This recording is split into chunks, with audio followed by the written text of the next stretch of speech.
This is the Asia Trade. I'm Avril Hong in Singapore.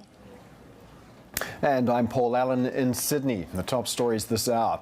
Asian stocks set for a weaker start on worries about a ballooning US deficit. A lackluster Treasury auction sees yields jumping, while the S&P 500 has its worst session in a month. The yen lower as the US and Japan reaffirmed that FX rates should be market determined after talks at the G7 in Canada. And OpenAI is set to buy a device startup run by former Apple designer Johnny Ive in a deal worth more than $6 billion.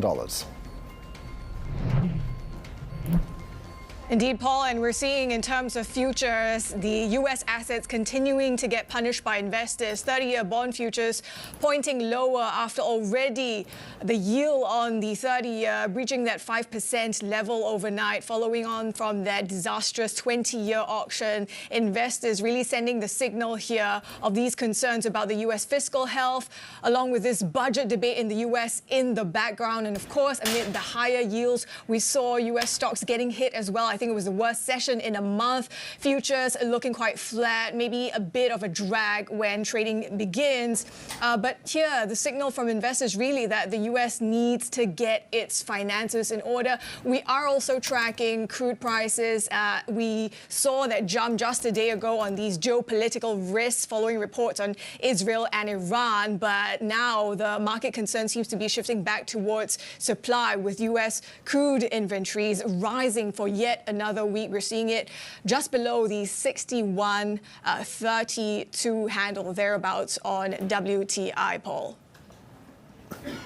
Yeah, unsurprisingly, we're setting up for a weak day here in Asia. It was a reasonable day on Wednesday. We're probably going to give up some of those gains. We've got Sydney futures currently off by about 1%. Nikkei futures, though, currently unchanged.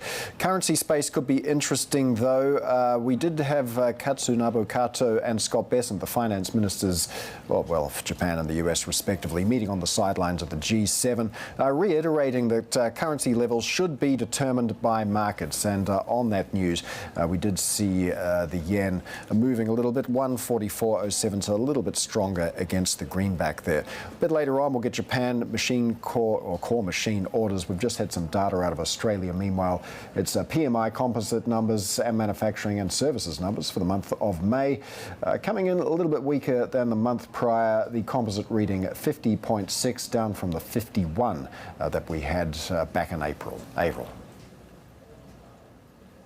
Yeah, and I think we have Mark Cranfield, MLife strategist, joining us now for a bit of a preview on the market action today and what to expect for Asia. Mark, we've been seeing the investor concerns on the U.S. fiscal health, the deficit. I mean, how different is this from past episodes? It seems to be a recurring theme this week. How much of a challenge is it, not just for higher yields, but what we see in stocks as well? How beneficial might that be? Yeah, this is a cross-asset problem, and it's also a global issue as well. So it's not just the United States that people are concerned about. As you saw last night, there was a pretty weak US Treasury year auction, but we've also had a very bad 20-year auction from Japan this week as well on similar concerns.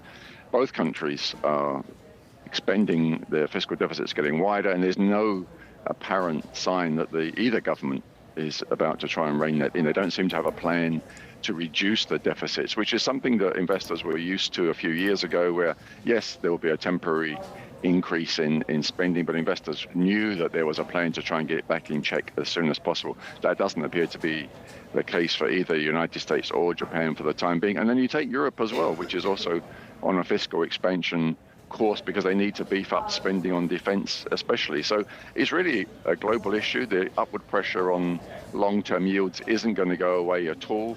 And every time that we have an auction in a major market, nervous investors will be stepping away. They'll want to get a higher yield to compensate for the risk. We've just seen Moody's downgrade the United States. Of course, that's the kind of message that could come to other countries as well. Japan will be watching that closely because their fiscal deficit is even worse on a GDP ratio than the United States, and Europe is heading that way. So the threat of sovereign downgrades is also in the picture as well, and all of that is negative for equities as well, because the higher that yields go, that means that the threshold for the returns on equities has to rise in compensation for that as well. So it's really a dampening effect until we hear clearly from central bankers and from governments that they're about to try and stop this. It is not going to be good for investors in whether you're in equities or bonds. Mark, on the subject of Japan, we have seen the yen weaken a little bit, as I mentioned there, on this meeting between Katsunobu Kato and Scott Bessent, saying that currency levels going to be set by the market. There was a sense that maybe this could be a pawn in the broader trade game. Not the case, it seems. Going to be left up to good old-fashioned fundamentals, is it? I think foreign exchange traders are taking this with a large dose of salt, actually.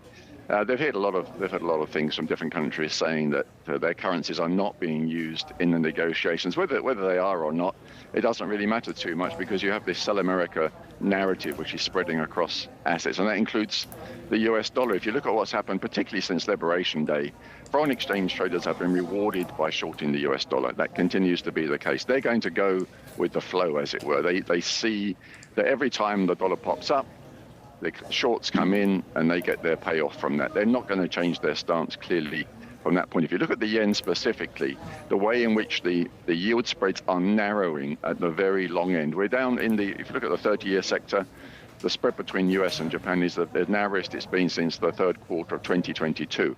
And the yen tends to follow the path of how yield spreads go. So that is telling you that dollar yen is still too high, based on the way that the yields are rising in Japan. They're even rising even faster in Japan than they are in the United States. So that's adding to the benefits from the yen, which is also beginning to become a haven currency again, along with the Swiss franc. All the time that US dollar, people are moving money away from it. As Stephen Jayne said a couple of weeks ago, he sees the threat of $2 trillion US dollars moving out of the United States into currencies, particularly Asian-based currencies, and the yen is the leader for Asia. So that means more money is going to flow this way as well. The Bank of Japan in theory, has a hawkish stance. They would like to raise interest rates again. Well, the market's doing the job for them because they can see stagflation is coming into play in Japan. So you need a stronger currency to offset that as well. All the pictures point towards a weaker US dollar, with the yen being one of the key drivers of that. All right, Bloomberg MLive strategist Mark Cranfield there. Well, Canada's finance minister says G7 countries have started discussing tariffs on low-value Chinese products. The group is coordinating efforts to curb what it sees as oversupply from China. Let's bring in Treasury reporter Daniel Flatley, who's been covering the meetings in Banff for us. Daniel, the mood of late between the US and its traditional partners hasn't been great, but it appears they may have found a common cause here with China. What's the latest?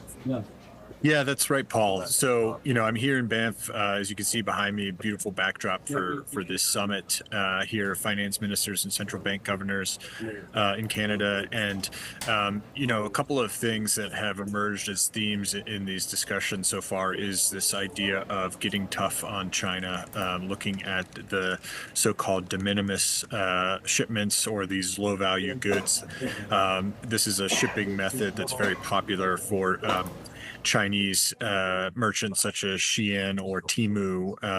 And I think that the concern is, at least from the U.S. side, is that if the U.S. were to ban or curtail these types of shipments, then China would be able to take advantage of increasing their business with other nations in the G7. And so they're kind of trying to come to a consensus generally across the G7 that there will be a unified approach to this. What that actually looks like in the end, we don't really know yet, but certainly one of the things that we've heard from officials here, including the Canadian finance minister yesterday, was this idea of this method potentially being abused for smuggling or used for smuggling and things of that nature. So there's an economic aspect of this, there's a national security aspect of this, and it's something that it seems like all 7 countries and the EU could probably agree to.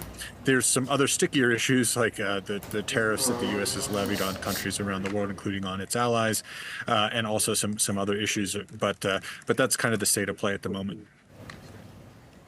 What about the state of play when it comes to the currency figuring into negotiations between the US and Japan? We're hearing that they've kind of agreed that they want to let the market determine the exchange rate, but they're also not saying anything about levels, which I suppose is influencing some of the moves in the currency. But what's the latest we're hearing that's been discussed between US and Japanese leaders? Yeah, I mean, it's a great question, Avril. I mean, I think this is sort of like the dog that didn't bark. You know, this is the expectation heading into this meeting, this highly anticipated meeting between the Japanese Japanese finance minister and the U.S. Treasury Secretary was that they may discuss currencies. Both sides were sort of seeking to kind of either tamp that down or set expectations heading into this, and they were very clear in the statement, at least issued on the Treasury side, that they did not discuss any type of level setting for the yen or the dollar. So that is something that has been in the background for a while now. There's been a lot of speculation that the U.S. Or other countries may seek to include these types of discussions in the trade negotiations, and the U.S. and Japan are very emphatically sort of pumping the brakes on that today. But we do know that it did send the yen lower, which is kind of an interesting move when you consider that even the fact that they said that they didn't talk about setting levels had an effect on the market. So it just kind of shows you how closely people are monitoring these discussions. Daniel, we're also getting word that the EU sent a new trade proposal to the US in an attempt to secure a deal. Are we on the cusp of some sort of agreement here? I think we're probably still pretty far apart on an agreement. You know, just looking through our reporting on this a moment ago, one of the things that stood out to me was, you know, the Trump administration, the way that they've approached these negotiations is essentially make us an offer. And this is the latest EU offer. I think based on kind of what I've read and what our colleagues have reported, it's an incremental step, perhaps more toward what the U.S. Would be prepared to accept. But I think that there's a couple of things that aren't entirely clear about, you know, how the EU would approach them. And one is the digital services tax that the U.S. has talked a lot about. This is a tax on some services that are provided by U.S. headquartered companies, big technological firms. And then there's also a question of sending U.S. exports to European markets. That's been a big sticking point, whether it's on agricultural products or livestock or cars. So I think that both sides have interests here. And so the EU is not going to simply cave to all the U.S. demands because they have their own domestic considerations to take into account for each of the countries. And so I think that, you know, we are getting closer, but if we're on the cusp of something, I'm not sure. I think actually the EU may end up being one of the harder trade deals to negotiate because of the longstanding relationships in part and trying to negotiate with folks who have a very vested interest in making sure that their interests are taken care of as well. Right, Daniel, great stuff. Thanks for bringing us the latest from the G7. Bloomberg Treasury reporter Daniel Flatley for us there. Also coming up on the Asia trade, we asked Morningstar CEO about the outlook for investment in private markets. Standard Chartered joins us for more on U.S. bond yields. Plus, we'll be live at Beyond Expo in Macau talking tech funding with Headline Asia. We'll also have an exclusive interview with JPMorgan Chase's chairman and CEO Jamie Dimon later today.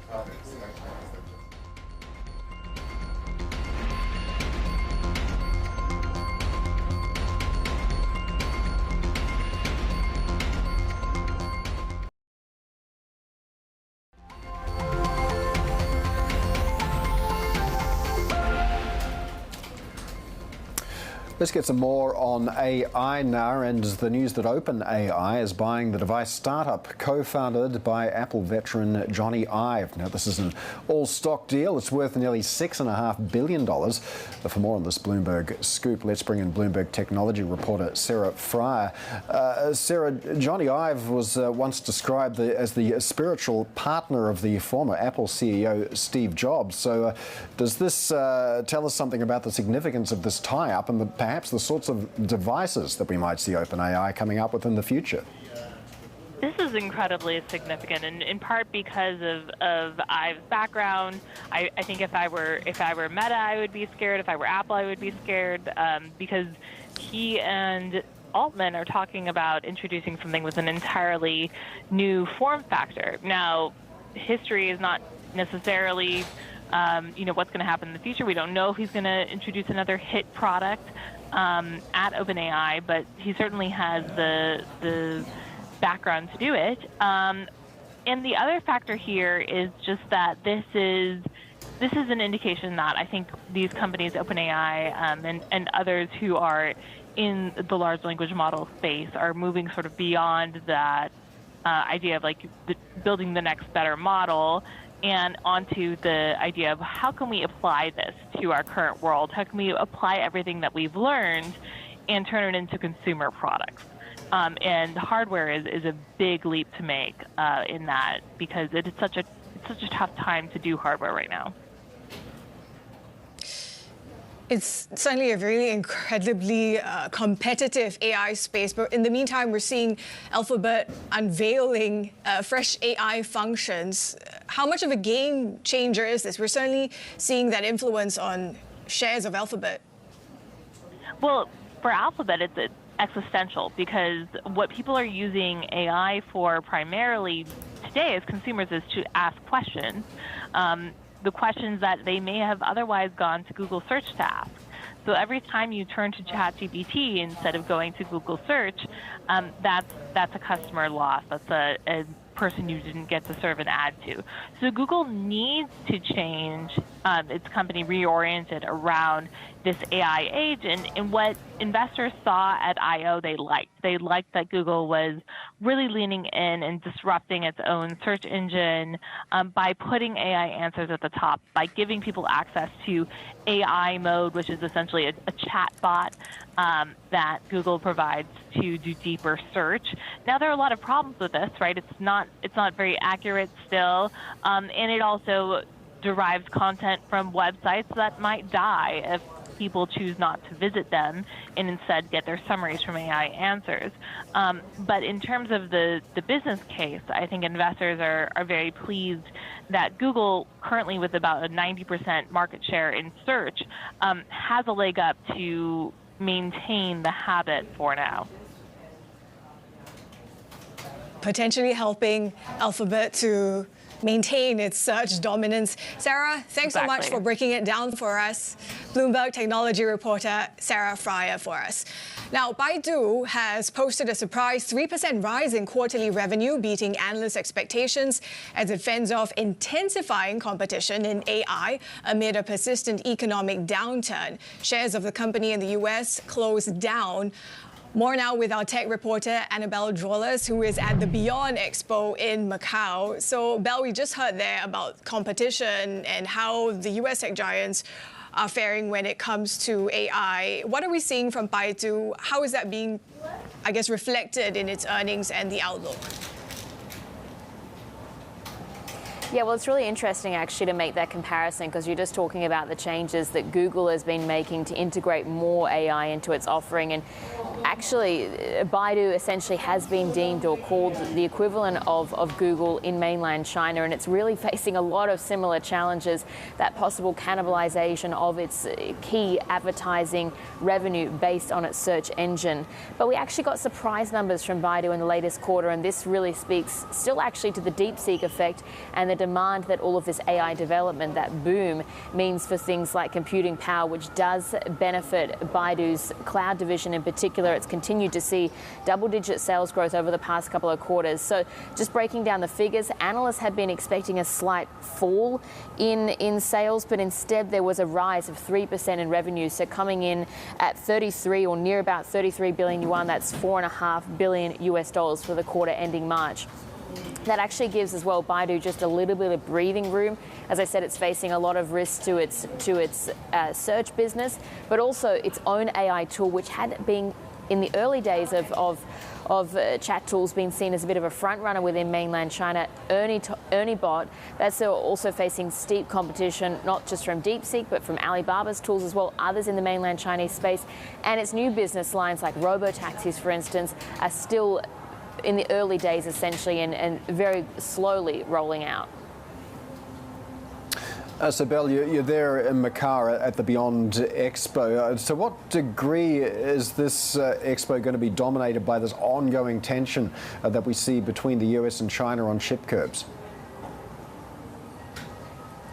Yeah, I think it's going to be a really interesting one to watch, and I don't think it's just about US chip curbs here, because actually the people that we've spoken to so far and the businesses we've been meeting with are more on the consumer tech side. So these are companies as well that are going to be really grappling with not just the tariffs risk, but also this end to the de minimis exemptions that you were talking about at the top of the hour as well, talking about essentially how it's more expensive now. There that exemption on being able to sell goods less than $800 in value out into the Chinese market, or into the US market rather, into Europe, how that's now being repealed, making it more difficult for these businesses that are manufacturing here and then selling abroad. So they're really some of the primary challenges. But beyond that, yes, I mean, we're going to be hearing from some really big names over the next few days, including Alibaba, for instance, and the US-China tension is certainly going to be at the fore of a lot of these conversations. What's really been interesting to note overnight as well is how the dialogue between the US and China is continuing. So we had, for instance, China's Vice Foreign Minister meeting with the new US Ambassador to China, David Perdue, yesterday. And we've also seen the PBOC governor meeting with the former US Finance or Treasury Secretary, rather, as well, earlier this week. And that does follow Beijing, though, pushing back on this US restriction, or attempt to restrict essentially any company anywhere in the world using Huawei's technology. China's now pushing back on that, saying that perhaps if companies do follow this push from the US, they could be violating Chinese rules and also face consequences here. All right, Bloomberg's tech reporter Annabelle Drew is there in Macau. Another story that we're following in China, electric car maker BYD's shares have risen to a record in Hong Kong, expanding their premium over those trading on the mainland to the highest level ever. According to Bloomberg data, the H share is now priced at more than a 5% premium over the Shenzhen listed stock. We have more ahead on the Asia trade. This is Bloomberg.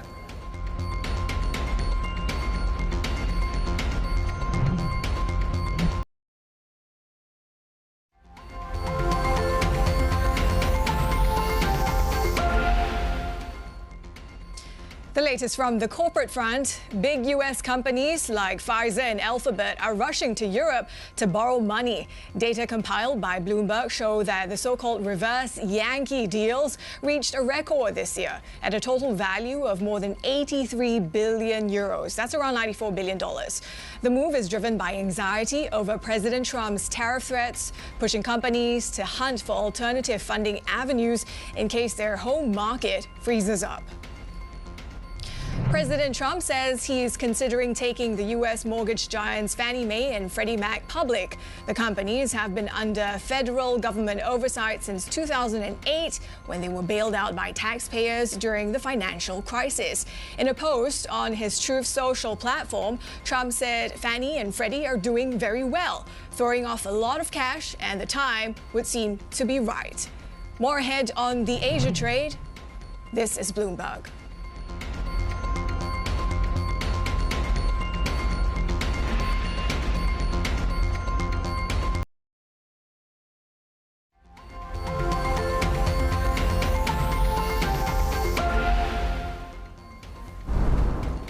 Some news to get you up to speed with, and of course we've been keeping track of the US-Japan, any form of trade talks and whether currency would be part of the mix. And we're hearing that the Japanese Katsunobu Kato has spoken to Scott Bessent, and they've been discussing the bilateral issues, obviously, and how FX should be decided by the market. Kato also saying that he didn't discuss FX levels with Scott Bessent. Of course, they were speaking there, the finance minister, Kato, in Canada. We're seeing a bit of a spike and then the reversal on dollar yen on these headlines. Paul. All right, thanks very much, Avril. Joining us now is our next guest, Kunal Kapoor. He's CEO of Morningstar, also here in Sydney for the Morningstar Investment Conference. Welcome to Sydney. Thank you for having me. It's one of the themes we've been covering amid all this uncertainty, volatility that we're seeing in public markets is sort of the growing appetite for alternative private markets as well. You've been in Australia a few days now. I had a chance to get the lay of the land. Are you seeing an uptick in investing in private markets here in Australia, and what's driving that, and what's behind the timing? Yeah, well, it's certainly the case that the trend is not new, but what I'd say is that it's accelerating. And so if I go back a decade or 2 decades, when we initially were setting up here in Australia, it was really a public markets focused effort. But if you look at a lot of the large super funds, for example, they've been adding materially to their stakes in private debt or private equity. In fact, if you look at the 2 largest super funds today, more than a fifth of their assets are in private markets in some capacity or the other. And meanwhile, you have the rise of venture cap funding here in Australia, and you have fewer and fewer public companies. And so I think if you look through our database, we've got more than 2,500 Australian companies that are VC-backed, and yet less than 2,000 that are public. And so you see this shift starting to take place. And so really what you're hearing about and what you're pointing to is the reality that as the landscape has shifted and more assets are in private markets, the discussion around them has grown, and there's an increasing interest, obviously, as to how you bring that to the masses. And that's something that's likely to happen here in Australia as well. Mm-hmm. I mean, you mentioned some have up to a fifth of their assets invested. What are you seeing in terms of that investment level in Australia? Because anecdotally, we'd heard around about 3%. You're suggesting perhaps the numbers some of the larger higher. ones, yeah. And that's not atypical for large asset owners to have a fifth of assets in those types of investments. And if you think about it, they can live with less liquidity. They don't need immediate liquidity. And that's true too if you look at the retail wealth space. Superannuation has created savers here in Australia that don't necessarily need immediate access to those funds. And so given the longer dated nature of their investments, certainly as the private markets have grown and the public markets have shrunk, there's an opportunity to maybe change the nature of what goes in a portfolio. Kunal, Avril in Singapore here. Just wondering as well, we are seeing more hybrid public-private sort of investments and that convergence there. Is there any impact from geopolitical risk on that dynamic?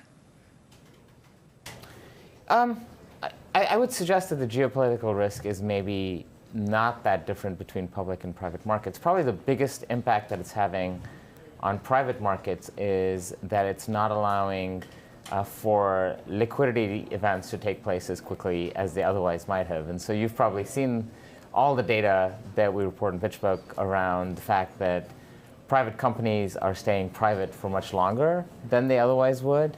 And certainly, that is a bit of a headwind, and the geopolitical environment sort of adds to that because you need markets that are thriving for companies to find liquidity. But on the other hand, you also see on the private credit side that banks, which traditionally have been the source of most lending, have pulled back post-GFC, and you've had non-traditional lenders step into the space, and that's true in Asia, it's true in Australia. And I think regardless of geopolitical environment, that trend will continue in the private debt markets. You're also, in Australia with a big event. How are you seeing the investment management business kind of adjusting to the changing needs of your high net worth clients? Yeah, so investment managers are certainly waking up to the reality that their product lineup does need to evolve, and they're looking at structures that allow for private assets to be included in mass market vehicles. In the US, we have a phenomenon called interval funds, where you can come in and out with some frequency, let's say once a quarter, into a vehicle that allows for private assets to be held in a more mass market type of vehicle. In Europe, you have what are called the long-term asset funds, LTAFs, that are similar, and I would expect that asset managers here in Australia are going to have similar types of vehicles available, for consumption really soon. You mentioned earlier one of the challenges is getting smaller investors into private markets as well. And one of the questions around that is always around transparency that you just don't get with public markets. Now, I know you're developing risk profiling, credit rating as well around this kind of thing. How much room is there for growth in this business? There's a lot of room for growth just purely based on the amount of assets that are going into private markets and the availability of investments. But you're right that one of the barriers is transparency. I talked about liquidity already, but transparency is a big deal. And that's where we're trying to step in and fill the hole, because you're right, mass adoption is highly unlikely without a common language that stretches across public and private investments, because you want to be able to compare how you're doing across asset classes. And, just as it used to be the case that if you're an Australian investing abroad, you used to pick single country funds to invest. Today, pick global funds and let the global fund make investments wherever the manager finds best ideas. I think with public and private, that's what it's going to be like. If you buy a debt fund, it should be able to move around public and private quite easily. And how's your investment management business here catering to high net worth individuals in Australia? And what sorts of services are they asking of you? Yeah, we work primarily with financial advisors here in Australia, and so we work with many of them across the country. And certainly they're starting to ask these questions because wealth has grown here in Australia, and oftentimes many of the clients that are high net worth have essentially found their own wealth through being in private markets and having private companies. And so they have some familiarity. And so certainly they're starting to ask questions and looking for products that can supplement what they get in the public markets. All right, Kunal Kapoor, CEO of Morningstar, thanks so much for coming in and joining us today. All the best for your visit here as well. Avril. Yeah, switching gears to Japan, because we are hearing that the finance minister, Katsunobu Kato, says he didn't discuss FX levels in his meeting with his U.S. counterpart, Scott Bessent. And this is, of course, on the sidelines of the G7 finance meeting in Canada. Bloomberg's economics and government reporter Yoshiaki Nohara joins us for more. So, Yoshiaki, what did they say about the currency? And what did they say also about U.S. Treasuries? Because we're also hearing that Kato said they didn't directly talk about that. Well, Kato is speaking now, but he said he didn't talk about the treasuries specifically, but also, they discussed the currencies. But the key point here is that they reaffirmed the existing commitment that, exchange rates should be market-driven, and at present, the LIM level reflects fundamentals. Exchange rate reflects fundamentals. That's a big statement coming from them. So, what's this going to mean for dollar yen? I mean, we're seeing a little bit of strength in the yen at the moment. What's the path of least resistance here? Well, there's been a short-term reaction to those comments, but if you look at the big picture here, the President Donald Trump has been complaining about Japan using the cheaper yen to take advantage of the exchange rate to gain some advantage for trade. But the comments from Bessent and Kato suggest that those remarks from the president haven't actually materialized into the concrete demands for Japan to do something about the currencies. They say that it should be driven by markets and should reflect fundamentals. So in other words, they haven't been signaling any changes to how they manage the currencies at this point. So not much, deviation from the existing commitment. That means probably a less volatility for markets. Yoshiaki, we're also watching out for the trade discussions over the weekend. What is the lay of the land on that? Is there any indication that auto tariffs will figure into the equation? Well, it's hard to know at this point, but one thing is clear that recently Japan's top negotiator Ryosei Akazawa and Prime Minister Shiba have both said they are keen on the talking all the elements of tariffs together. So meaning that they're not willing to make a deal that does not include autos. So to do so, they also signal that they don't really fixate on timelines of time limits of these talks, meaning that they are not in a rush to make a deal that can compromise national interests. So I think they would try to negotiate, making sure that nothing is just falling through the cracks. And auto is such a big deal for Japan, so I don't think they are in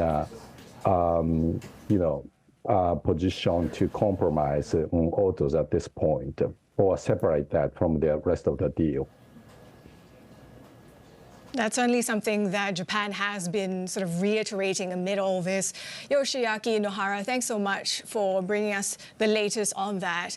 Checking in on cryptocurrencies as well, and we're seeing how Bitcoin is touching a record high. Obviously, there's been a lot of optimism around stablecoin legislation and regulatory clarity potentially to come out of the US. We're seeing Bitcoin, huge jump there, similar to what we got when Trump was inaugurated, now just under the $110,000 handle, and bringing along with it some of the other big cryptocurrencies.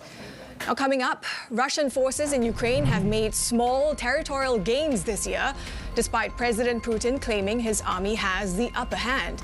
We'll discuss the latest developments next. This is Bloomberg.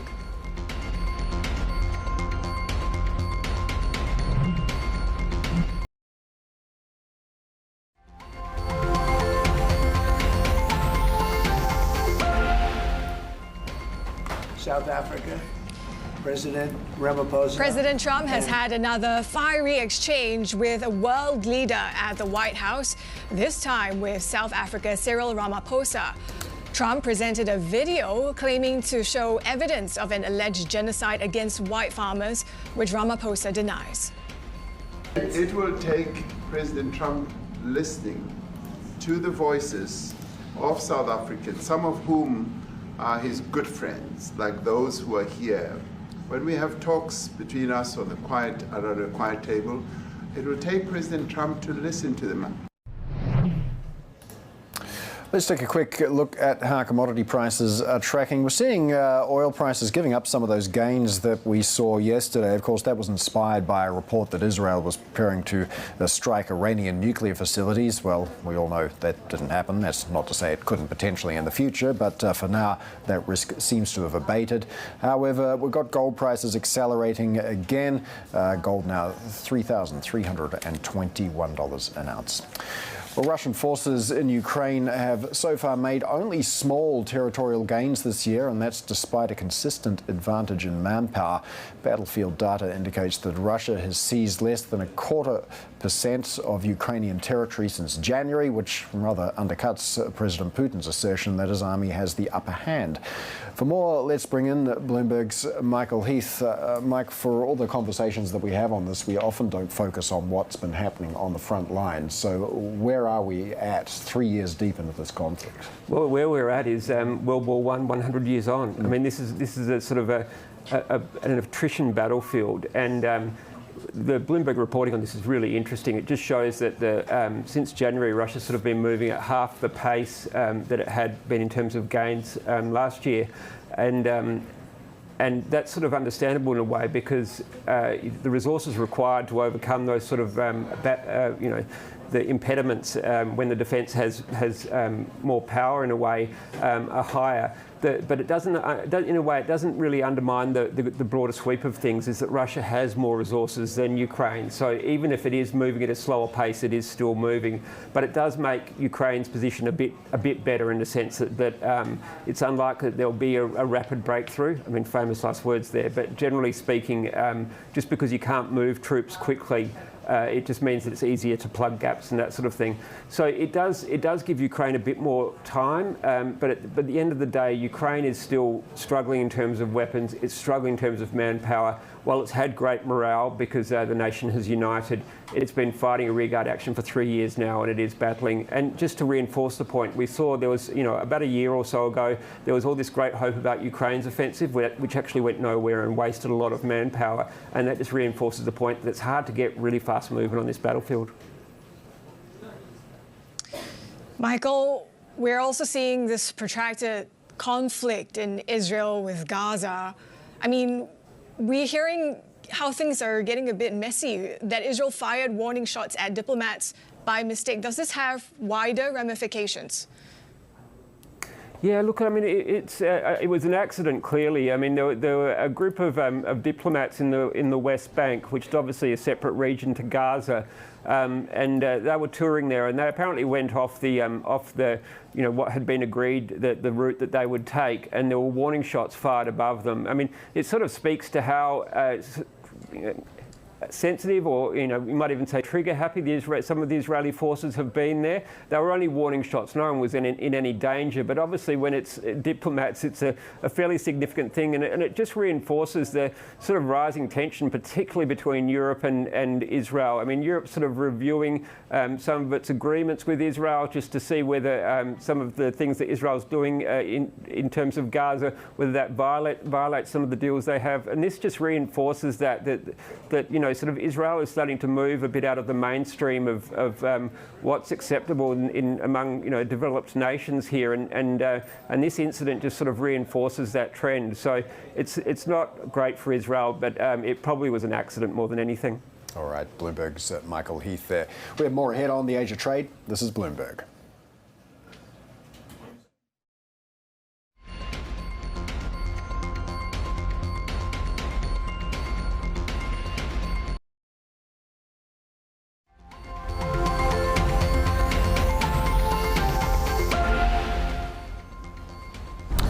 Just getting some data out of Japan. It is core machine orders for the month of March. Quite an outsized surprise here. We've got a 13% increase. We were anticipating a contraction of 1.6%, so a big bounce on month for core machine orders in terms of an on-year figure. That is an 8.4% increase. We had been expecting a 1.8% contraction, so a huge beat for core machine orders out of Japan for the month of March. The yen, meanwhile, continues its journey this morning, strengthening 143.77 at the moment. Avril. Yeah, we're keeping an eye on developments out of aviation as well. Qatar Airways says it could still buy wide-body jets from Airbus in the future, and this comes just days after announcing a record order for 210 long-haul jets from Boeing. Bloomberg spoke with CEO Badr Mohammed Al-Meer at the Qatar Economic Forum in Doha about the airline's relationship with Airbus. Our narrow body will continue to be Airbus. We're receiving 50 321 Neos starting next year. So our whole narrow body fleet will be basically operated by Airbus. We continue to receive 350-1000, and there will always be a chance for another order from Airbus. Well, Bloomberg also spoke with former Virgin Australia CEO Jayne Hrdlicka, who left the company earlier this year but is still working to support the new CEO during the transition. She told us more about Virgin Australia's partnership with Qatar Airways. This deal is not only anchoring in the moment, it's anchoring in the future and making sure that Virgin Australia is strong and thriving domestically, as well as now starting long-haul operations for the first time in 5 years. So it's a really watershed time. It also takes partnerships to another level. So we were already five years we've been working together as businesses and building depth in our partnership with marketing and sales activity. But this takes it to another level with us Virgin Australia starting to fly long haul, but also starting to work collaboratively to figure out where we can lean on Qatar's scale so that we can procure better as a smaller airline. That's very important to Qatar Airways, but also needs that extra scale and heft that comes with major aircraft orders. I mean, would you support an IPO from Virgin Australia? Of course, this is a decision has already been made by Bain Capital, and we knew about this from day one once we started the discussion of the partnership and of the investment, and we are fully aligned with them, and they get our full support. So could you get more of a partnership, even more of an increased stake in the company? We will stick to the existing stake of the company and see how it goes forward. Qatar Airways CEO Badr Mohammed Al-Meer and former Virgin Australia CEO Jayne Hrdlicka speaking with Bloomberg's Francine Lacroix. And a reminder that the state of Qatar is the underwriter of the Qatar Economic Forum, powered by Bloomberg.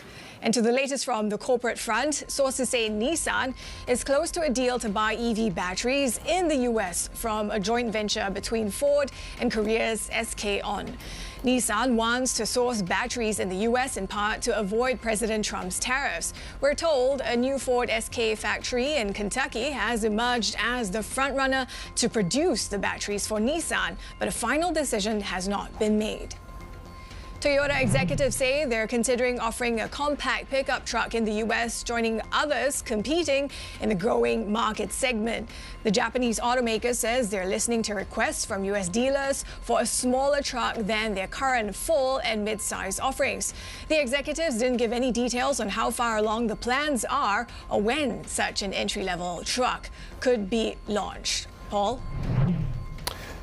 We're keeping an eye on New Zealand bonds at the moment. It is, of course, budget day. The lockup there ending in about 2 hours' time. Finance Minister Nicola Willis is calling this the no BS budget. New Zealand looking to reprioritise, that is government speak for cutting a lot of spending to free up money for other priorities, Avril. Yeah, and we're keeping an eye on the Korean currency as well, amid speculation that it's been part of talks with the U.S., the South Korean currency. South Korea says FX talks with the U.S. are ongoing. We're seeing that strengthening in the Korean currency. Markets open next. This is Bloomberg.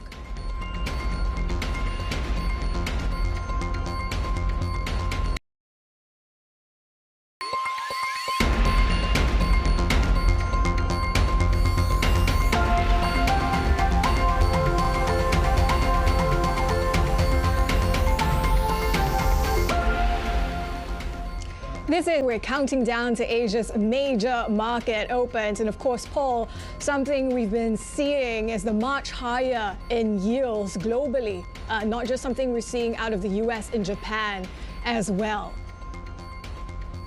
Yeah, that's right, and particularly in the US context, a lot of concern there about the passage of this tax bill. We heard from the former Treasury Secretary, Stephen Mnuchin, as well, saying essentially, look, forget about the trade deficit, it's the budget deficit is the number that really needs attention at the moment. But we've seen some interesting moves in the yen today as well, Avril.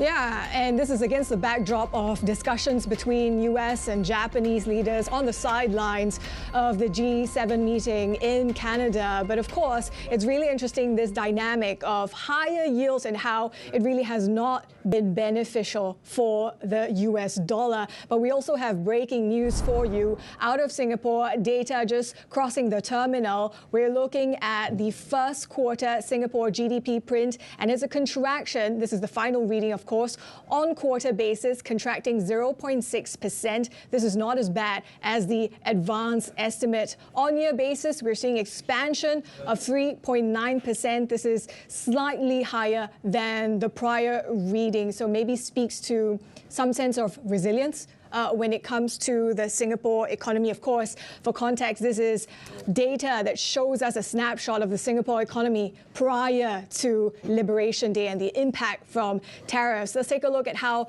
Japan is shaping up at the start of the trading day. Of course, as you mentioned, it's been about dollar-yen, and we're seeing it hovering flat at the 143 handle.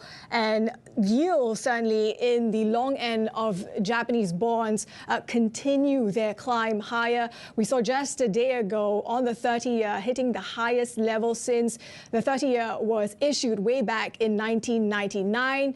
And it's a risk-off day in Japanese stocks as well. Flip the board, take a look at the Korean Korean won, how it's faring against the greenback. Of course, we've been seeing how South Korea says that FX talks with the US are ongoing.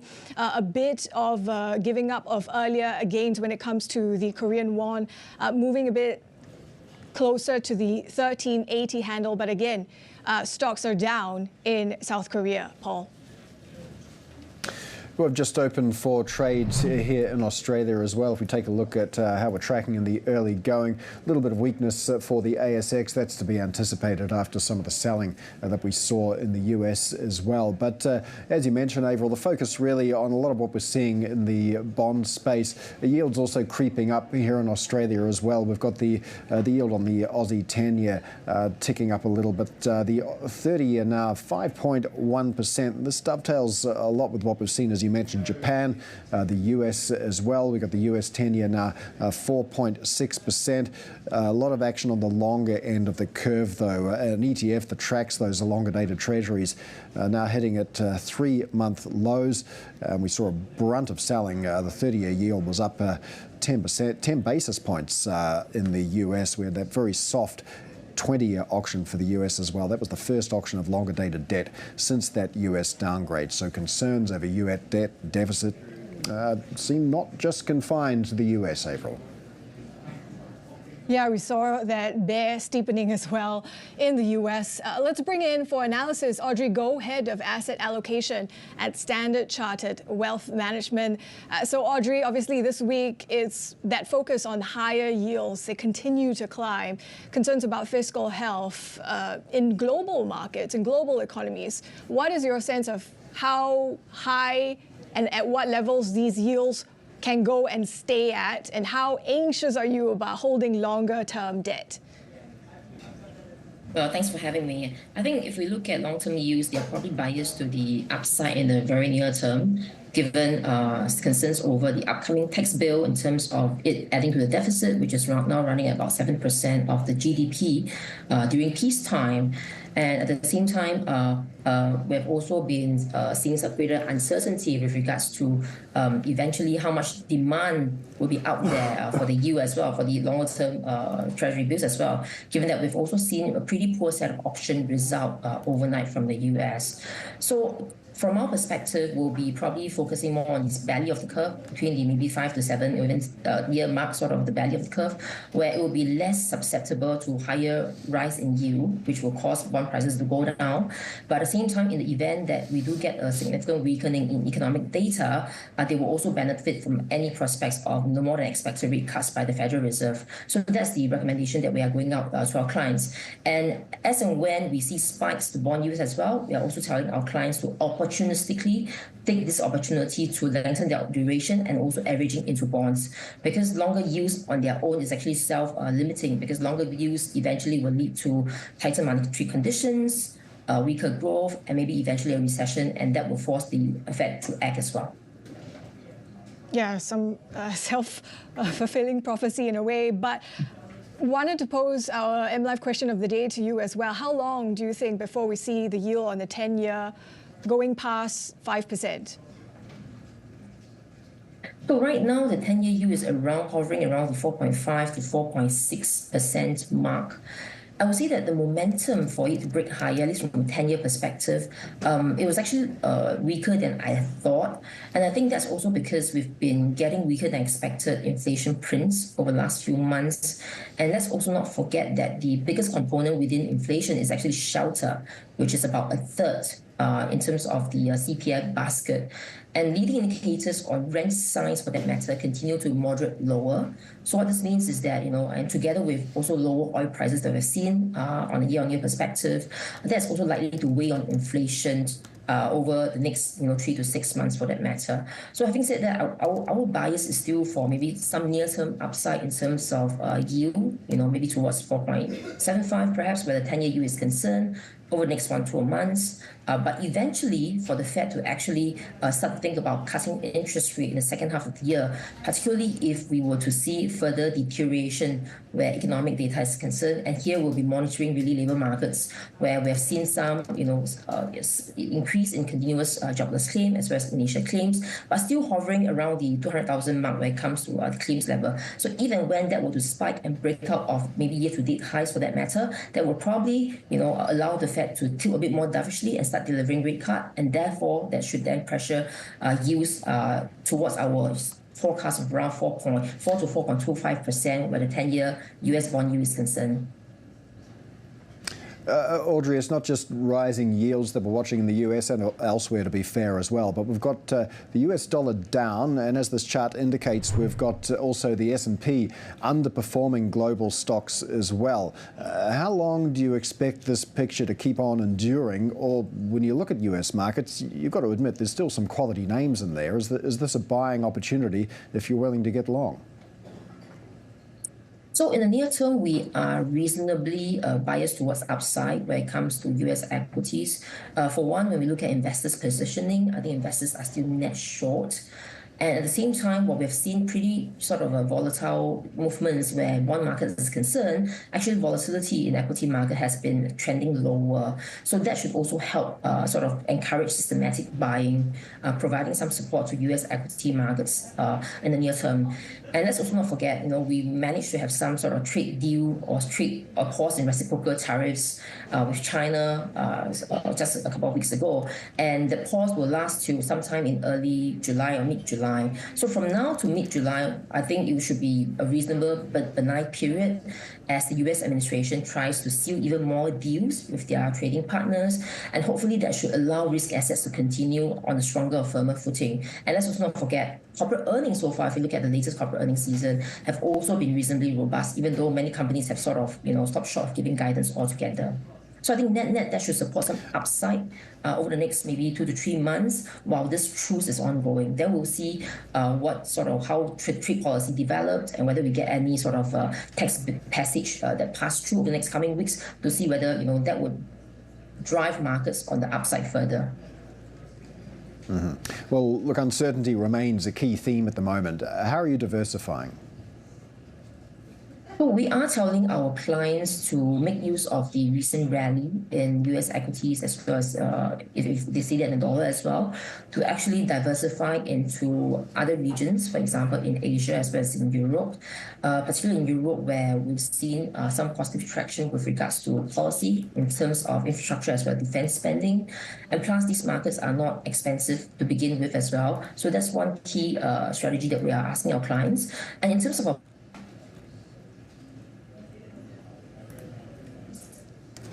Right, we seem to have lost Audrey's connection, but of course she was just talking there about some of the diversifying strategies. But let's also take a look at what we're seeing when it comes to dollar yen, because we did see that spike earlier. That seems to have been reversed now. Of course, this pair has been closely watched amid US-Japan trade talks or any discussions on bilateral issues. And the speculation is that the US could have pressured for a weaker dollar, and certainly that does not seem to be the takeaway from some of these discussions. The yen, though, is rising. They did discuss that they are confirming their existing views on the currency with Treasury Secretary Scott Bessent, and that is in discussions with the Japanese finance minister, of course, and really here just reiterating that when it comes to the exchange rate, it's really about the fundamentals. They'll let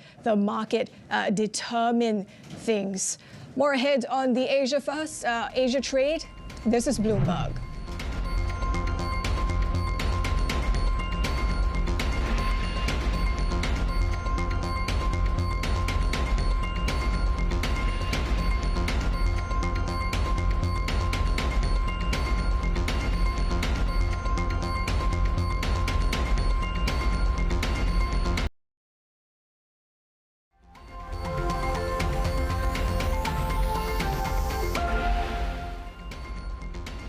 We've been keeping tabs on the Japanese currency, and the yen has steadied after Japanese Finance Minister Katsunobu Kato said he confirmed existing views on currency during a meeting with U.S. Treasury Secretary Scott Bessent. The U.S. team earlier said the two agreed that FX rates should be determined by the market. Let's bring in Bloomberg editor Jill Desis for us. So Jill, it's more or less a reiteration of what they've been saying for a while now. Does this move the needle in any way?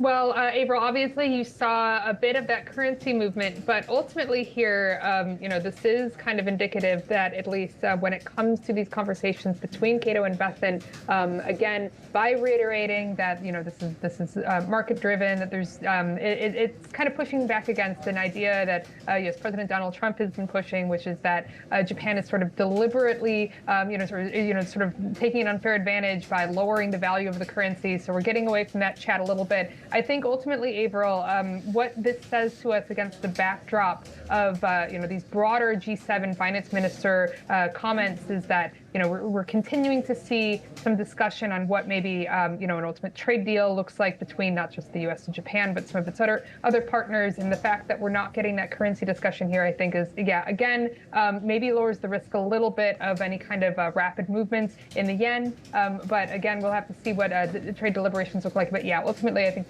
we can best describe this as a sort of a reaffirmation of what they've been discussing before.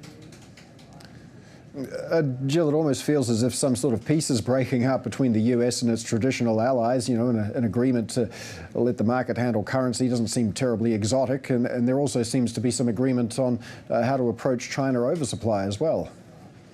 Yes, that's right, Paul. I mean, look, when it comes to this G7 finance ministers, meeting this week in Canada, ultimately the goal here, and what we had been hearing, from some on the ground is that this is kind of like the family getting together to kind of work out its own predicaments before it ultimately goes after maybe a shared adversary, in this case potentially China.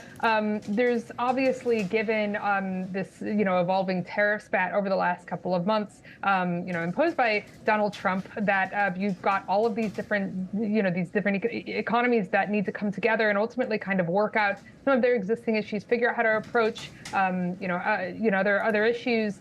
We've seen from some of the U.S.'s allies, including Canada specifically, some measures that they've already taken against China over the last couple of years, particularly on trade and economic policy. So the fact that they're getting together right now to sort of discuss those things, hash it out, yes, it does seem so far fairly drama-free. We'll see how the rest of the week goes, and then we'll ultimately see if that leads to any sort of longer-term trade negotiations between some of these countries in the United States. Jill, we're also watching for whether the EU's revised trade proposal with the US, how that is being received. What is the EU offering? We're also seeing how markets are sort of, reacting to the broader narrative of risk off and the selling also in treasuries. But on the bilateral trade front, or the trade front, what are we hearing? Yeah, at this point, obviously, that's a major focus, Avril, of the EU, certainly trying to continue to sort of hash out some of those things. With the United States, I think what we'll have to see is sort of how collectively they come out of these this economic meeting, this finance ministers meeting in Canada, and where they progress from there. But again, I think there's just still a lot of movement that we're continuing to see in some of these negotiations. All right, Bloomberg editor Jill Desis there. Well, Russian forces in Ukraine have so far made only small territorial gains this year, and that's despite a consistent advantage in manpower.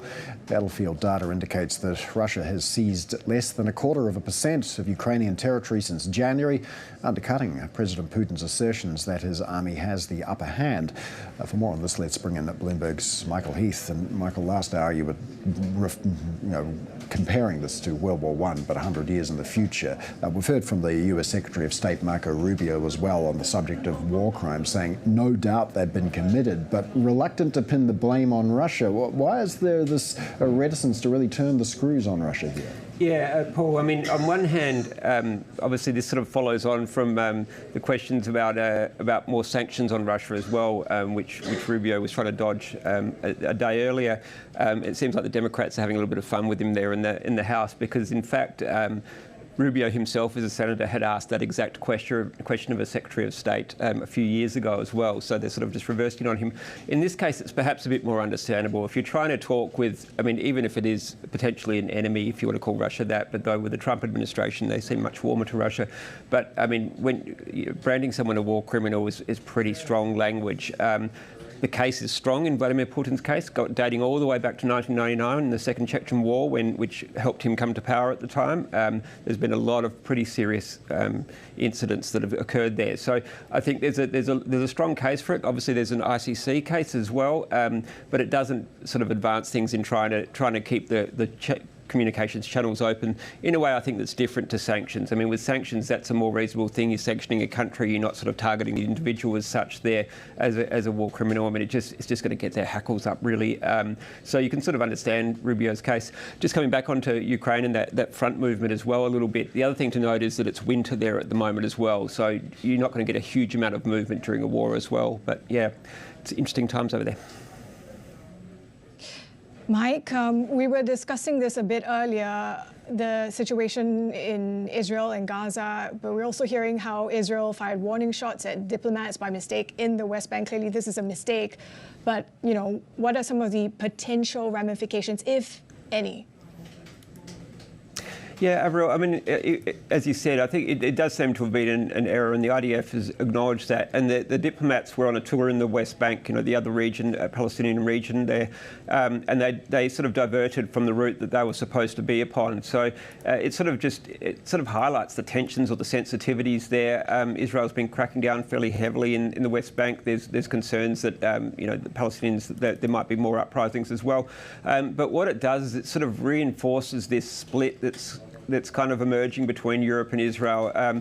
Europe's really, really worried and quite upset about Israel's stalling of European aid getting into Gaza, getting to civilians there, and they're sort of reviewing some of their treaties with Israel to see if this has any implications there.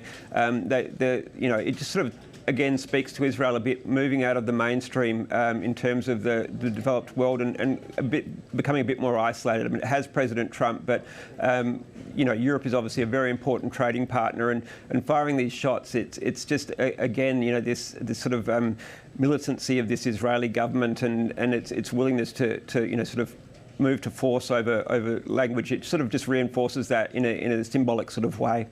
All right, Bloomberg's Michael Heath there. We have more ahead on the Asia Trade. This is Bloomberg.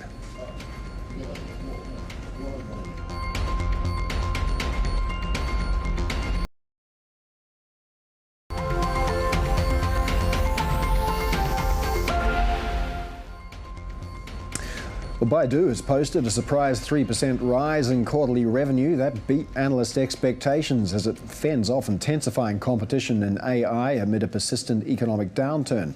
Shares of the company, though, closing down in the US. We'll get more on this now with our tech reporter, Annabelle Drewlers, who's at the Beyond Expo in Macau. So, yeah, nice set of numbers from Baidu there, but really at the mercy of forces that it can't control.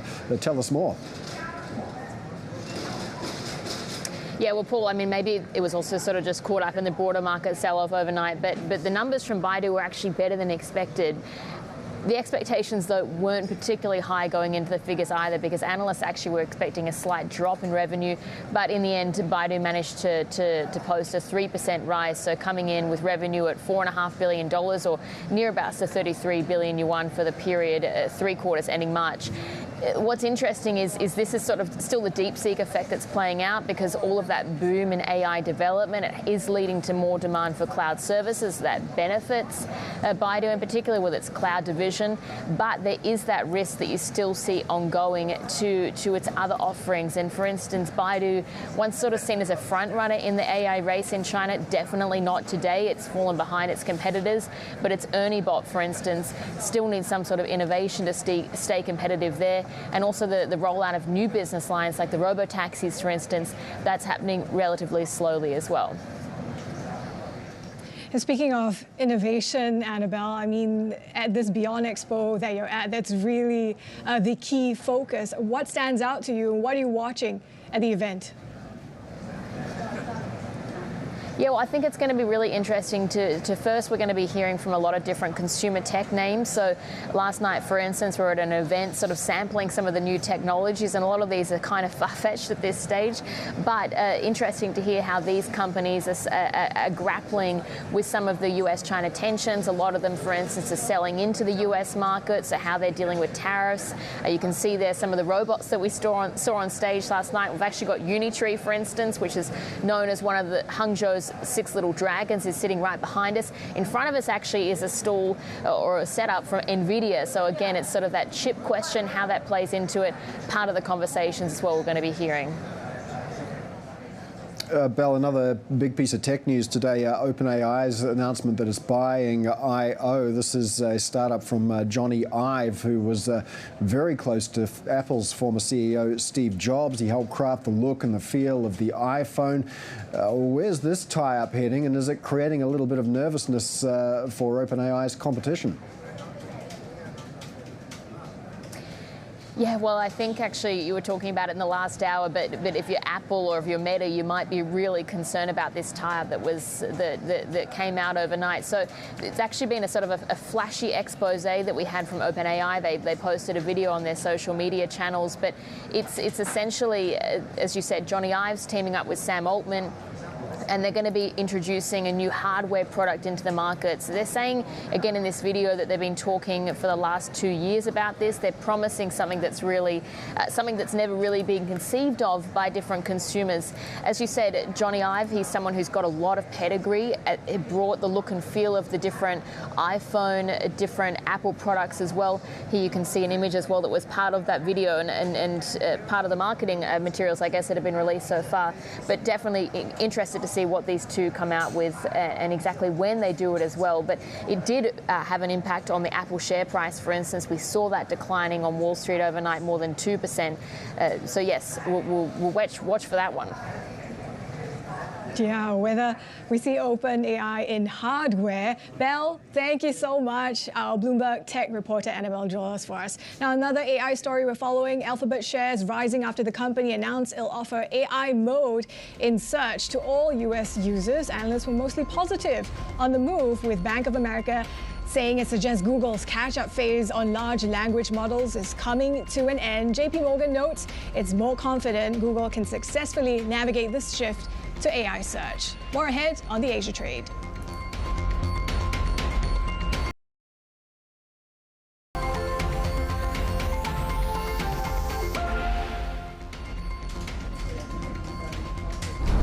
Let's take you to Japan now, where we have numbers on Japanese PMIs, and we're seeing, based on the composite as well as the manufacturing numbers for May, that it's a contraction, and it's worse on the composite for comparison from the prior month, a bit of an improvement when it comes to the manufacturing from the prior reading, but certainly services seems to be a bit of that bright spot, still in expansion when it comes to Japanese PMIs for May. And of course, the yen has been in focus today. You're seeing that move quite sharply lower on dollar yen. Of course, there was a reversal of an earlier spike, but this is against the backdrop of the US Treasury Secretary and the Japanese Finance Minister agreeing that the market should set exchange rates.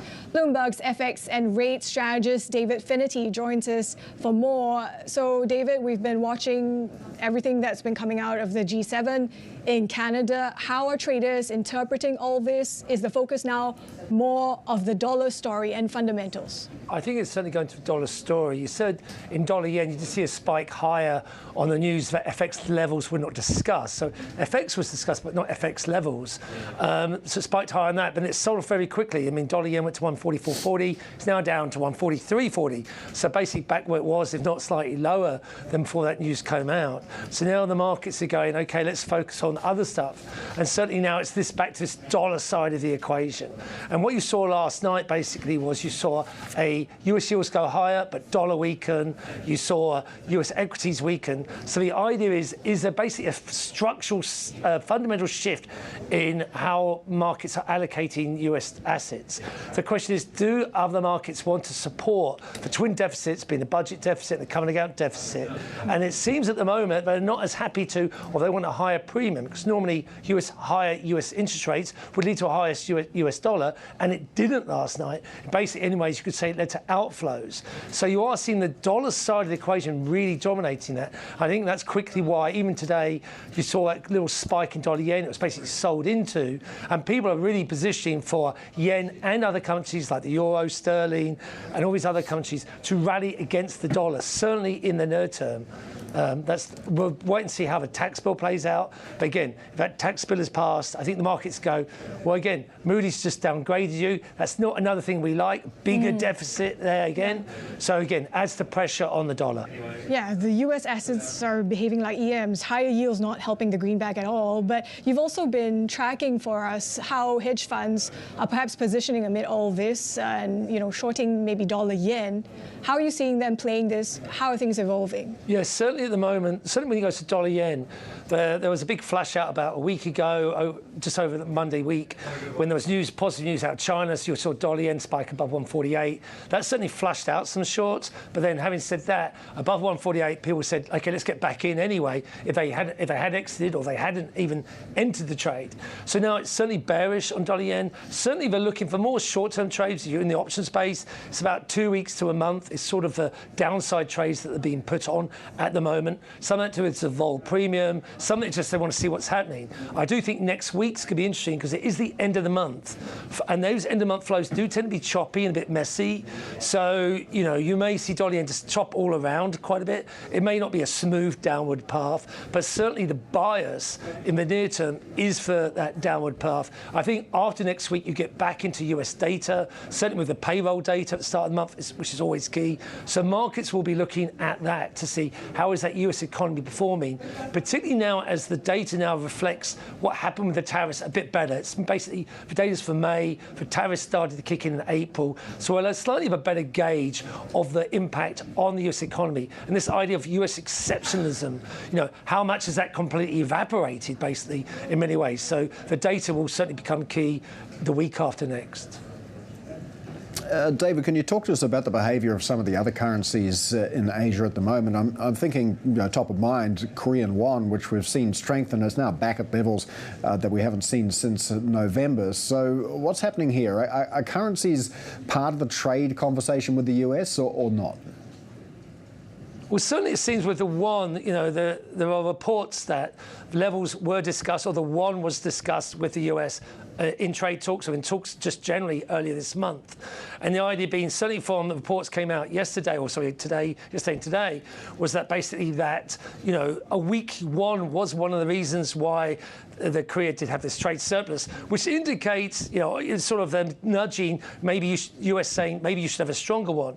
Now, I think the key thing to remember is, if you look back to the most recent US Treasury monitoring list, or basically the currency report, which was back out in November, so we should have another one out quite soon, because it's semi-annual.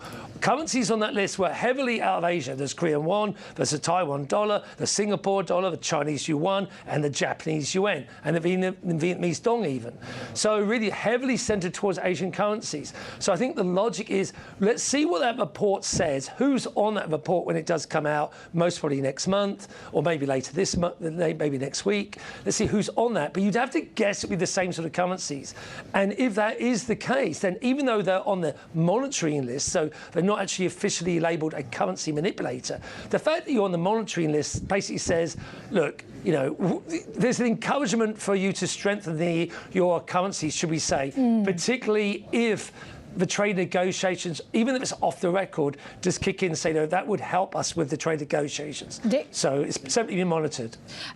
I wanted to ask you just very quickly, because we've been seeing the Taiwan dollar stabilized, as you mentioned, but there was a sharp generational move not so long ago. Since hearing that the central bank, they felt it was part of their strategy. What are the nuances here that we need to be aware of? I think that was interesting. The Chinese central bank said that there was expectations for Taiwan dollar to rally, so they let those market expectations basically unleash. Having said that, it was quite a sharp rally. I don't think anyone will be surprised, but a lot of the markets were surprised by the extent of the rally, because you could do a slow rally. That was just a complete spike. So the pressures have been released, as the central bank was saying. The Taiwan dollar has stabilised. I think the question now becomes, though, is if the central bank's saying, look, we're doing this to unleash those pressures, the question becomes, if the market is now looking for basically a weaker dollar permanently, or certainly in the medium term, shall we say, then every currency, including the Taiwan dollar, is theoretically going to rally more against the US dollar. So those expectations, while they may have been, should we say, unleashed for the moment, they could build up again quite quickly. And I think the interesting thing then is, if that happens, do you see a similar spike of the Taiwan dollar, or is it more of a gradual appreciation? Which way does the central bank go if that was to happen? All right, Bloomberg FX and rates strategist David Finnerty there. Just get you across an alert. This is some news we've been waiting for. CFIUS has submitted a recommendation to President Trump on the US steel deal. Now, this is, of course, the second recommendation with CFIUS on this deal. The first was to the Biden administration, and ultimately President Biden rejected that deal. However, a few things have changed since then. Nippon Steel has since offered to invest about $14 billion into US steel if this acquisition is approved. That would nearly rival the cost of the acquisition itself. President Trump's got until June 5 to make a decision. Well, JPMorgan's annual Global China Summit begins today. This year's theme is Capital Connections and will be the 21st edition of the event, which brings together top global business and economic leaders. So let's bring in the anchor of Bloomberg Insight, Hrdlicka, Al-Meer, who's covering the summit in Shanghai for us. So, tell us about the key issues that are going to be at play this week.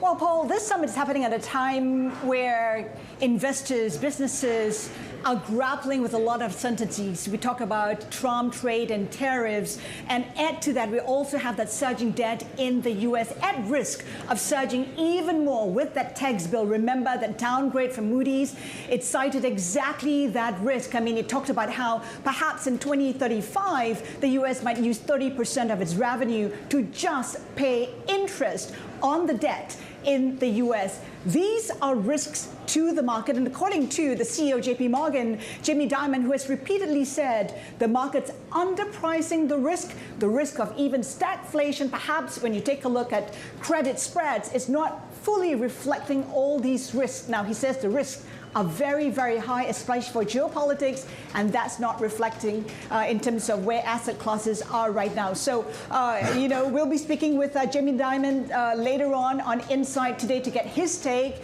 on where things might be for the markets. Take a look at where yields are right now. We saw the surge, and now people are asking the question, might 10-year yields get to 5? Might 30-year yields eventually get to 7%? Mortgage rates at that level would be detrimental to Americans. We're really looking forward to that interview with Jamie Dimon, Haas. But you also have some other guests coming your way. What do you think they're going to be saying about challenges in China, their strategy in the Middle East as well? Well, that's front and center. China, that's a big question mark, an economy that's slowing down. We'll be speaking to Avril Rita Chan, who heads the China operations for JPMorgan. We'll be talking about whether or not she's seeing momentum for the business here in Greater China. Of course, big questions about, where they go from here. Remember, even as global investors were de-risking from China several years ago, JPMorgan remained committed to Greater China. In fact, it boosted its resources, but it has lamented of late that perhaps expansion has not come as soon as they had anticipated. So what are the challenges What's the strategy for China, for JPMorgan? We're also taking a pulse check on the Middle East. We're speaking to Filippo Gori, who heads the operations in the Middle East. This is on the back of the hiring plan, which they revealed just this week. What opportunities are they seeing there?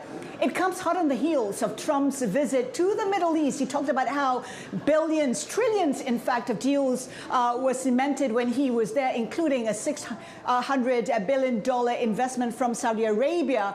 How might JPMorgan be positioning to capture some of those investments? What projects, what opportunities are there for them? Well, lots of conversations happening throughout the morning.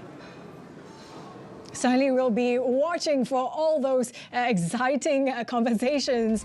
Has, thanks so much. Anchor of Bloomberg's Insight, Has Linda Armin. More ahead on the Asia trade. This is Bloomberg.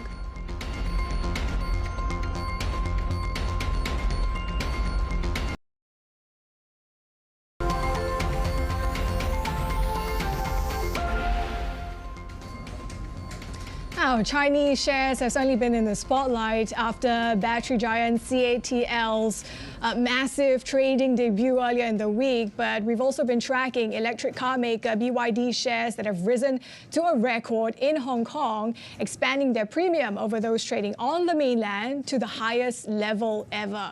For more, the China Show co-anchor David Ingles joins us now. Dave, what does this all tell us about, people wanting to own Chinese companies? It tells us a lot. It tells us this is really I think if you think about it, the intersection between the many themes across the Chinese markets. I think for one, when people look for quality, what they perceive as quality names in the offshore market in Hong Kong, for example, BYD is certainly one of those names that keeps coming up. The other thing, of course, is all the sort of bullishness around, the car making sector. And BYD, of course, is a leader in that space. So I think if you take a look at how the rally has really been, you're looking at 8 shares here in Hong Kong. This is the U.S. listing. Can we go back to that? I'm not done yet, please. Thank you so much. Let's go back to that. And of course, you have the A share listing down here as well. You do see, to varying degrees, you've seen a rally of that sort. Now, I also just want to mention before we flip the page back again, and apologies for this, is that within the last month or so, it's car makers. The top 4. You have Geely, you have BYD, I think it's Xiaomi, and Li Auto are the top 4 best performing names on the Hang Seng China Index in last month. So really, the intersection between the two. Thank you so much. Now it's time. Let's change the page, please, if we can, because it's now created to the point that Avril was just bringing up, some distortions, right? So in fact, now the 8 shares, the listing in Hong Kong is now trading at a premium to the A share markets that we just showed you earlier on. In fact, the premium based on the last close is over 5%. That's not just at an all-time high in terms of the valuation gap. It's also something that normally doesn't happen, right? It's usually the A shares that trade at a premium. In fact, right now, it's still a 30% premium when you look at the broader A8 share Hang Seng benchmark, which gives you an indication that this is an aberration. And I guess the point that UBS was making, change the page, please, if we can, was that quality names are being sought after in the offshore market, including the likes of BYD. You mentioned CATL. I'll put that together for you in a moment here. Now, as far as technicals go, going into the session today, could we see a bout of consolidation, a pullback? Certainly, when you look at technicals, it does suggest that the rally has gone up exceptionally quick, fast and the furious. 462 right now is the share price in Hong Kong. We're trading above the upper Bollinger Band. Another gauge of momentum is the RSI. We're trading above 70, which is typically, of course, that line in the sand where it indicates, things might be looking slightly overbought. Now, 462. Very quickly, flip the page, please. And this comes together with CATL in a very, very strange way here. The price target for BYD consensus is around 470, 471. So we're very close to that. Now, the rally was actually enough to take BYD's market cap. So these are the 12, 13 biggest Chinese companies by market cap. You have Tencent all the way up here. BYD's now at 1.22. And guess what? It is also at 1.22 trillion. CATL. There we go. So that's really come together in that way. So 2 stocks we'll be tracking, obviously, going into the open today. Back to you. All right, China Show anchor David Ingles there in Hong Kong. Let's get back to Macau now, where the Beyond Expo is getting underway. It's billed as Asia's largest technology ecosystem event. And Annabelle Drawes is there with our next guest. Belle. Thanks, Paul. Yeah, I think it's interesting. You were just talking with Dave there about BYD, and we know that is a car company that has really pulled ahead of its competitors, not just in China, but the rest of the world as well. And thinking about other sectors where China is developing a distinct advantage, and one of those definitely is humanoid robots. We can get more on that now. Bring in Headline Asia partner Akio Tanaka joining us this morning. Thanks so much for your time. And we were just discussing earlier about how robots and robotics is one of the key reasons that you're at the event here today. Yes. So as a VC investor, one of the things we have to do is we have to keep up with all the latest trends, and especially in Asia, I think China has emerged leader in this robotics area, and actually I see a robot dog walking right behind us. Unitree behind us, yeah. I think some of the innovations that's happening is really at such an accelerated pace. And if you, as an investor, if you don't look at what's going on here at the Beyond the Expo, we'll be blindly investing in this sector. So I'm partly here to learn. And actually thinking about investments, I mean, you've just closed your fifth fund, $145 million US, so you do definitely have cash to deploy right now. But I was looking at the investments you've made in the past 5 funds, or 4 funds really, but 1 to 3 had a pretty heavy exposure to China, 4 none, at least in mainland China itself, and 5th so far none either. So what's changed in your investment? Yes, so our fund has always been operating under this idea of Japan Plus. So Japan has been our core base always, but we wanted to actually create a global ecosystem connecting Japan to other parts of Asia. And the plus part used to be China, partly because there was a period of time internet industry was more open to outside of China. So we were able, a lot of Japanese companies actually were operating in China in different tech sectors, but due to policy changes, both investments and business expansion into mainland China, especially in the internet sector, became very difficult. So we decided to pull back, but we didn't want to give up on this Japan Plus idea. So we actually shifted our focus to Greater China, which includes, of course, Hong Kong and Taiwan, and even here Macau, and also parts of Southeast Asia, which I think has become kind of extended Chinese entrepreneur ecosystem in Asia. One of your major investors is JIC, Sovereign Wealth Fund in Japan. Yes. How are they also influencing the decisions that you make? Yes. So I think they have given us actually a lot of guidance, and in terms of, okay, you should become a leading fund that's focused on international market out of Japan. But a lot of Japanese funds today don't have the same level of governance and discipline as perhaps international funds. So they have given us a lot of ways that we should change how we govern, but also as we increase our fund size, they wanted us to actually grow slowly, gradually, not just doubling, tripling overnight, because you do need to basically expand your infrastructure and become more institutional investor friendly. And that's actually a good opportunity for Japan, because for the majority of VC funds in Japan, they don't have exposure to international institutional investors. So we want to create institutional grade VC product out of Japan. So that's one of the goals, and JIC definitely has been helping us. Yeah, I think it's interesting to dig in a little bit more into the startup culture in Japan, because we know a lot about the Value Up program, and that applies to big listed companies often in Japan. But what exactly do you think needs to change at the startup level? Okay. So one thing actually is that for the longest time, Japan being usually the 3rd largest economy in the world, but if you look at the number of startups in Japan, it was just so small, it didn't match up with the size of our economy. So I think we started our ventures into building startup community in Japan about 2008 and 9. At the time, it was tiny. When we had an event like this, only like 100 people show up. Now, that community has grown into about 20,000 people. So we do think there's actually fundamental change in the culture. And I think the most important actually number I heard recently, now, if you work for a startup as a new graduate, your salary will be higher than working for traditional public company, listed companies in Japan.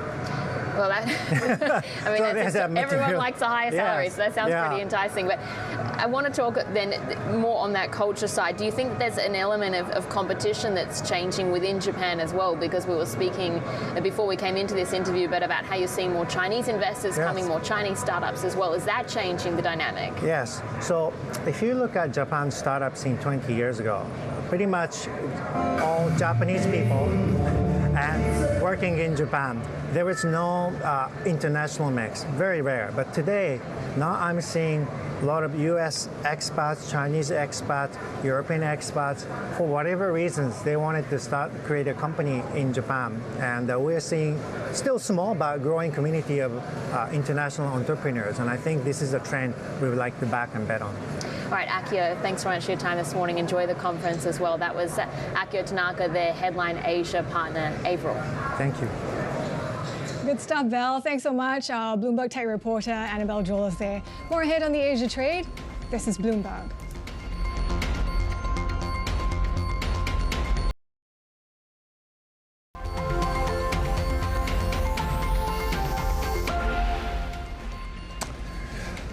Okay, let's take a look at what's going on in the currency space. Been a fair bit of action, particularly when it comes to the yen. Of course, the US Treasury Secretary Scott Bessent, Japanese Finance Minister Bessent Kato met on the sidelines of the G7.